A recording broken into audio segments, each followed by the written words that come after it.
Non-fungible token atau NFT tiba-tiba menjadi perbincangan hangat setelah seorang anak muda meraih miliaran rupiah dari jerih payah memproduksi foto diri atau selfie. Mungkin di antara kita masih asing dengan NFT, tetapi nyatanya informasi tentang aset digital yang merupakan bagian dari blockchain ini terus diburu. Kalau begitu, bisakah kita sebut NFT itu sebagai investasi, tren, atau bahkan karya seni? Bersama saya Nadia, inilah Big Shot, sekelumit cerita tentang dunia investasi.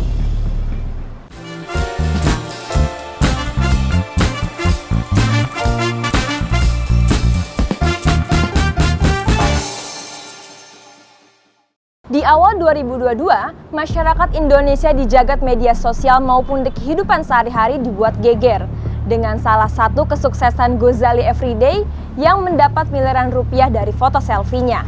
Tak tanggung-tanggung, pria bernama asli Sultan Gustav Al-Ghazali ini menjual lebih dari 900 foto yang dia kumpulkan selama 5 tahun dengan pose yang sama melalui marketplace NFT terbesar di dunia, OpenSea. NFT atau non-fungible token merupakan aset digital bagian dari blockchain.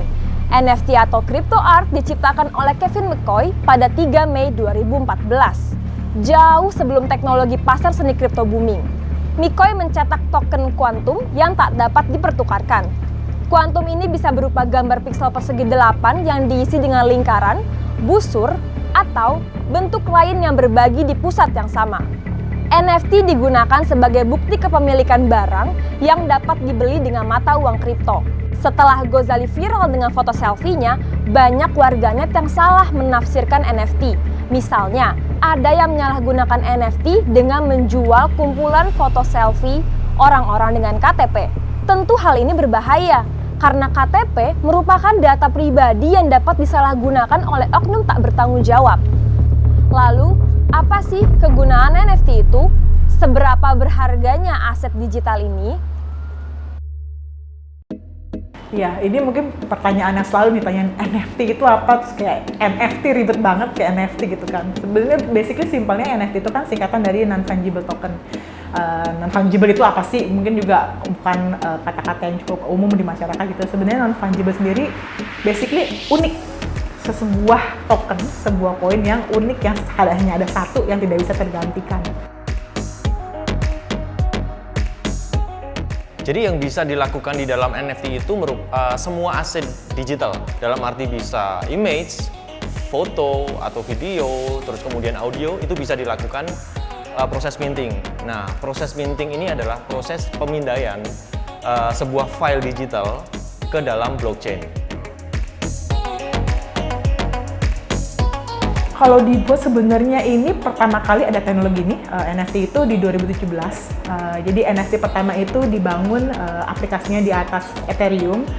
Sebenarnya waktu dulu itu bener-bener NFT ini community based. Orang-orang yang emang aktif di dunia blockchain Ethereum, terus bikin sebuah karya, kemudian disimpan dalam bentuk NFT, ya hanya di sekitar mereka aja produk ini bisa berjalan gitu kan. Sebenarnya sejarah NFT itu dimulai tahun 2014. Sekitar 3 Mei 2014 itu ada seseorang bernama Kevin McCoy yang saat itu membuat project bernama Quantum. Waktu itu orang belum familiar dengan NFT. Nah, project itu memang sangat unik, tetapi tren itu sendiri kemudian naik kembali sekitar tahun 2017 ketika Bitcoin memasuki fase bullish tahap kedua. Ketika semua orang terjun ke kripto, itu adalah salah satu produk yang namanya Crypto Kitten. Mungkin itu adalah salah satu NFT project awal yang cukup booming. Selanjutnya disusul oleh NFT marketplace yang namanya OpenSea yang kemarin rame di fenomena Gozali Everyday itu. Kalau kita berbicara terkait jenis-jenis NFT, mungkin ada data yang saya ambil dari NFT Go, 76% NFT yang beredar di dunia ini adalah namanya digital collectible item. Produk NFT seperti CryptoPunk, BYAC, kemudian Gozali Everyday itu merupakan item unik yang dikoleksi oleh para kolektor. Itu yang market share-nya paling besar. Kemudian di luar itu ada NFT gaming seperti Axie Infinity, kemudian masih ada lagi NFT lain seperti Decentraland, The Sandbox, dan sebagainya. Sebenarnya caranya tujuannya itu simple, anybody can be an NFT creator. Basically semua orang punya kesempatan di dunia blockchain ini ya. Simpelnya selama kalian punya karya yang kalian bisa tunjukkan, yang kalian bisa transaksikan gitu kan, dan kalian harus punya wallet yang pasti, wallet digital. Mungkin kita umum sekarang ya punya wallet digital, mungkin seperti ya beberapa brand lah ya, beberapa brand ya lain yang punya wallet digital yang langsung bentuknya rupiah. Cuman kalau untuk di dunia kripto, kita harus punya wallet untuk bisa menampung token kripto. Nah, di mana nanti wallet itu kita attach, kita koneksikan dengan sebuah platform, mungkin kayak di Tokomall, ataupun di OpenSea, ataupun di platform lainnya. Kalau kita udah punya itu, kita tinggal koneksi, kemudian kita tinggal minting karya kita. Minting itu tuh maksudnya kayak kita upload, tapi kita harus cantumkan di blockchain, karena harus verifikasi datanya di blockchain. Nah, biasanya untuk verifikasi blockchain itu perlu koin kripto. Gitu. Contohnya kayak di Tokomall dengan BNB atau di OpenSea dengan Ethereum yang ada di wallet. Jadi selama kita punya wallet, punya karya yang bisa kita upload, siapapun bisa jadi NFT creator.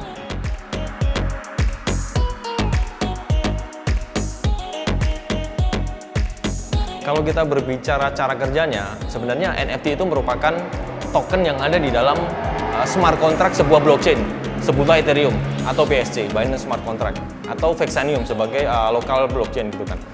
Apapun produknya, itu ngikat ke dalam blockchain. Kemudian muncullah NFT marketplace di mana posisinya adalah tempat bertemunya demand dan supply. Demand itu adalah si kolektor, sementara supply itu adalah si creator.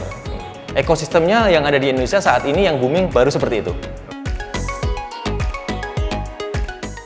Terus kalau kelebihan sendiri, nah balik ini sama kita lihatnya ke blockchain. Kenapa sih nggak beli karya, ya udah fisik aja, ada apa namanya, ada fisiknya, kita bisa pegang, kita bisa langsung melihat langsung gitu kan, tanpa perlu komputer ataupun display. Nah, uniknya ini NFT itu kan ada di blockchain. Once data ini terverified, itu akan tersimpan selamanya, nggak bisa rusak gitu kan. Beda dengan fisik itu yang semakin lama itu kan akan semakin usang kan. Ini akan tersimpan selamanya dan nggak bakal rusak gitu. Itu satu. Kemudian dengan mungkin sering kita dengar nih metaverse, di mana orang mungkin mau menciptakan sebuah dunia digital yang kita bisa berinteraksi segala macam. NFT itu jadi jembatan untuk membuat sebuah avatar, membuat sebuah aset-aset digital. Jadi terkoneksi dari wallet kita ke metaverse ini, ke teknologi metaverse ini gitu. Kayak gitu sih, jadi kacamatanya nih kita lihat secara teknologi dulu nih. Tapi baik lagi kalau misalkan kekurangan kelebihan dari sisi produknya, masyarakatnya, ini kembali lagi ke penggunaan masing-masing. Kalau kekurangannya, nomor satu, NFT itu tidak liquid. Tidak seperti instrumen investasi lain yang mudah dicairkan ke dalam rupiah dan bisa segera dipakai, karena ini itu ada di dalam blockchain, beberapa menggunakan mata uang kripto, jadi mungkin tidak liquid. Terus nomor dua adalah over speculation.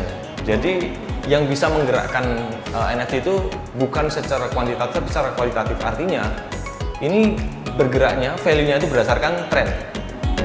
Jadi mungkin ketika orang membeli sebuah NFT, ini menjadi salah satu kekurangannya juga. Karena mungkin orang mengira akan gampang sekali menjual kembali, tapi kenyataannya tidak demikian. Nah, yang terakhir adalah sistem NFT itu mungkin masih membingungkan bagi sebagian orang. Karena ekosistemnya ini masih baru, industri pun masih mencari-cari model yang memang paling tepat untuk consumer journey-nya di konsumen cukup simpel.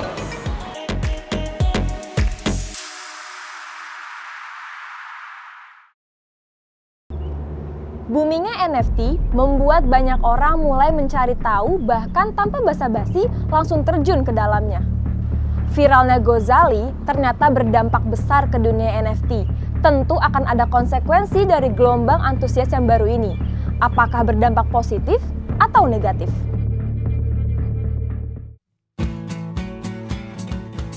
Kalau soal fenomena Gozali Everyday kemarin, sebenarnya secara tidak langsung itu malah mengedukasi masyarakat yang belum paham apa itu NFT. Dengan adanya isu Gozali, walaupun sebenarnya menimbulkan Gozali effect yang ada dampak negatifnya, tetapi setidaknya masyarakat mulai bisa ngeh apa itu NFT dan bagaimana cara menggunakannya. Jadi lebih jadi melek ya? Benar, jadi masyarakat menjadi penasaran, melek, dan harapannya adalah bisa melakukan sesuatu yang produktif.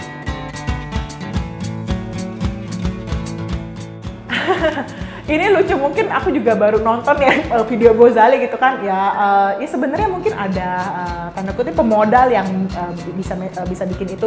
Dia beli terus kemudian dia jual lebih mahal. Dan juga mungkin karena itu ada faktor hype-nya ya, lucu gitu kan. Orang rela mengeluarkan uang besar gitu karena tadi sebuah buah marketing tools yang menarik kan sebenarnya kan. Jadi hype, jadi sesuatu yang bisa dibanggakan. Saya punya loh NFT Gozali yang mahal ini, menunjukkan untuk flexing lah ya, untuk kayak bahasa anak muda zaman sekarang gitu. Tapi basically seperti itu. Ya tadi awalnya dia nggak yakin, aku nonton videonya tuh dia sendiri nggak yakin akan aku, ternyata laku, terus kemudian jual mahal karena tadi orang yang memiliki ini melihat value-nya tuh bisa jadi marketing tools yang value-nya besar gitu kan. Jadi orang pengen memiliki, jadi sebenarnya seperti itu sih. Sebenarnya gini, as simple as kita beli sebuah karya lukisan ya saya di sebuah marketplace, kita beli, kita mau jual berapa kan terserah kita. Bisa aja kita beli 10.000, kita jual lagi 100 juta gitu kan. Suka-suka kita kan, masalah ada yang beli lagi apa enggak, ya nggak tahu. NFT itu seperti itu. Biasanya kita beli karyanya misalkan tadi cuma 10.000, ya udah kita jual lagi dengan 100 juta misalkan. Ternyata ada yang beli. Itu jadi hype gitu.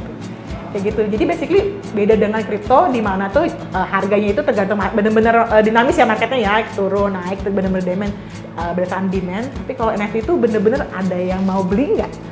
Berdasarkan ada yang ngeliat value ini juga sama nggak? Mirip cara kerjanya seperti karya seni sih sebenarnya memang kayak gitu.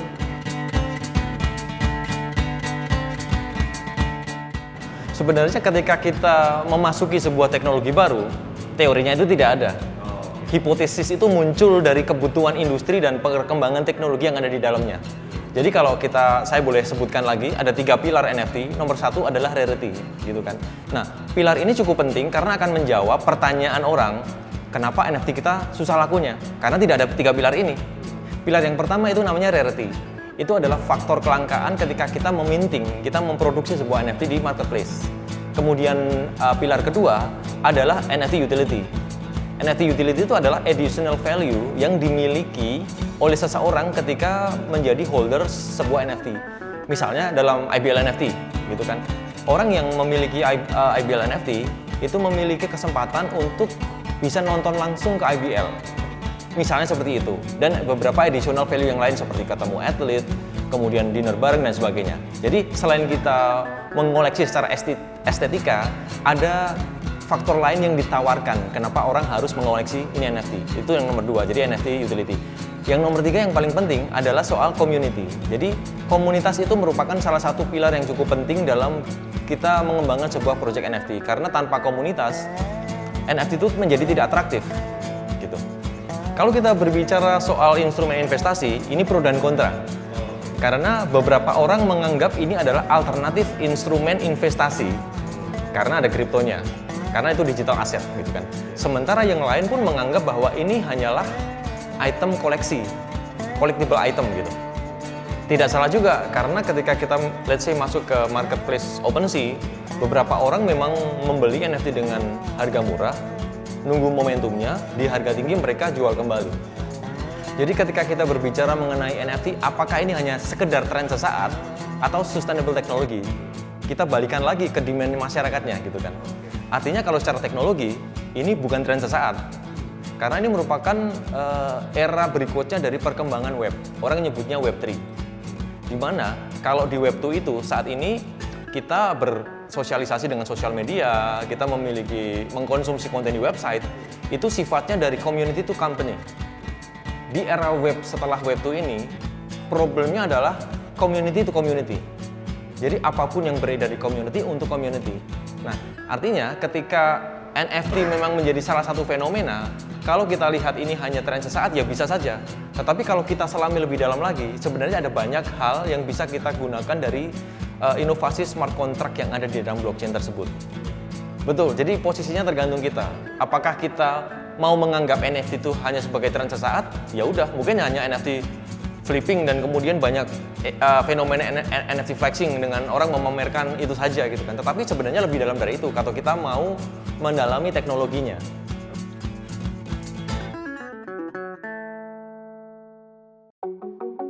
Fenomena Gozali telah membuka mata masyarakat jika ada aset digital yang bisa dimanfaatkan. Meski demikian, diperlukan sosialisasi dan peningkatan literasi terkait NFT untuk menghindari adanya kesalahan dalam melakukan transaksi NFT. NFT akan semakin membesar dalam 5 hingga 6 tahun ke depan. Tanpa antisipasi berupa aturan dan regulasi yang memiliki landasan hukum kuat, maka NFT di Indonesia akan rapuh. Saya Nadia Nurul, sampai jumpa di episode Big Shot berikutnya.